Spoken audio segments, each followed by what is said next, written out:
తెలంగాణలో పార్లమెంట్ ఎన్నికలు సమీపిస్తున్న వేళ రాజకీయ వాతావరణం రోజు రోజుకు వేడెక్కుతోంది. రాజకీయ నేతల మధ్య మాటల యుద్ధం ముదురుతోంది. సీనియర్ నేతలు సైతం తమ మాటల్లో వాగ్దాటిని పెంచుతున్నారు. ఫైర్ బ్రాండ్ నేతలైతే ఇంకా చెప్పనక్కర్లేదు. కొన్నిసార్లు మితిమీరి కూడా మాట్లాడుతున్నారు. చిన్న పెద్ద అన్న తేడా లేదు. మైక్ దొరికింది కదా అని ఏది పడితే అది మాట్లాడుతున్నారు.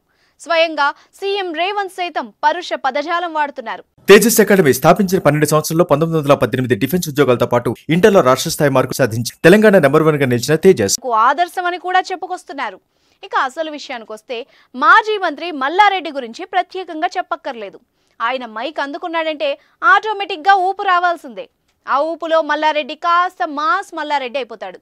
తనదైన శైలిలో అక్కడున్న వాళ్ళనే కాదు, టీవీలో చూస్తున్న వాళ్ళను కూడా ఉర్రూతలూగిస్తాడు. మల్లారెడ్డి మాటలకు బీఆర్ఎస్ శ్రేణులతో పాటు ఆయన అభిమానులు ఆనందిస్తే, వ్యతిరేకులు మాత్రం మల్లారెడ్డి ఓ పిచ్చోడు, ఏది పడితే అది మాట్లాడతాడని లైట్ తీసుకుంటూ ఉంటారు. ఇదిలా ఉంటే మల్లారెడ్డికి ధీటుగా కాంగ్రెస్ పార్టీలో మరో నేత తయారవుతున్నాడు. ఆయన ఎవరో కాదు, బండ్ల గణేష్.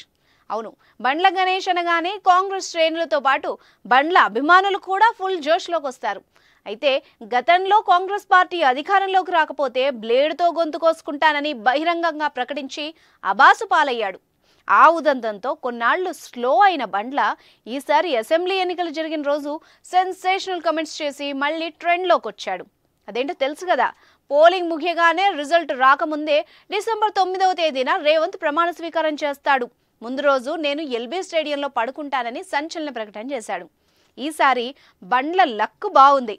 ఆయన అన్నట్టే కాంగ్రెస్ పార్టీ అధికారంలోకి వచ్చింది. రేవంత్ సీఎం అయ్యాడు. బండ్ల గణేష్ చెప్పిన డిసెంబర్ 9వ తారీఖు కంటే ముందే 6వ తేదీనే రేవంత్ అదే ఎల్బీ స్టేడియంలో ప్రమాణ స్వీకారం చేశాడు. దీంతో మళ్ళీ బండ్ల గణేష్ క్రేజ్ అమాంతం పెరిగిపోయింది. ఇప్పుడు పార్టీలో బండ్ల గణేష్ రేంజ్ మారిపోనుంది. తాజాగా ఆయన మల్కాజ్గిరి పార్లమెంట్ సీటుకు దరఖాస్తు చేసుకున్నాడు. ఏకంగా సీఎం రేవంత్ పోటీ చేసిన స్థానాన్నే ఎంచుకున్నాడు. అయితే మల్కాజ్గిరి నుంచి మల్లారెడ్డి కోడలు పోటీ చేసే అవకాశం ఉందని టాక్ నడుస్తున్న వేళ బండ్ల గణేష్ కాంగ్రెస్ నుంచి పోటీకి దరఖాస్తు చేసుకోవడం ఆసక్తిని పెంచుతోంది. దరఖాస్తు చేసుకున్న రోజే బండ్ల గణేష్ గాంధీ భవన్లో ప్రెస్ మీట్ పెట్టి మరీ మల్లారెడ్డిని ఉతికారేశాడు. మల్లారెడ్డికి మతి భ్రమించి పిచ్చి పిచ్చిగా మాట్లాడుతున్నాడని ఫైర్ అయ్యాడు. సీఎం రేవంత్ రెడ్డిని ఏకవచనంతో పిలిస్తే ఊరుకోనని హెచ్చరించాడు. విద్యార్థుల రక్తాన్ని పీల్చి మల్లారెడ్డి ఫీజులు వసూలు చేస్తున్నాడు అన్నారు. మల్లారెడ్డిని కాంగ్రెస్ పార్టీలోకి వచ్చినా ఎట్టి పరిస్థితుల్లో తీసుకునేది లేదని స్పష్టం చేశారు. డబ్బు ఉందన్న అహంకారంతో మల్లారెడ్డి మాట్లాడితే తగిన రీతిలో బుద్ధి చెబుతామన్నాడు. ఇదిలా ఉంటే ఒకవేళ బండ్ల గణేష్ నిజంగా మల్కాజ్గిరి నుంచి పోటీ చేస్తే అసలు మజా అప్పుడుంటుందంటున్నారు రాజకీయ విశ్లేషకులు.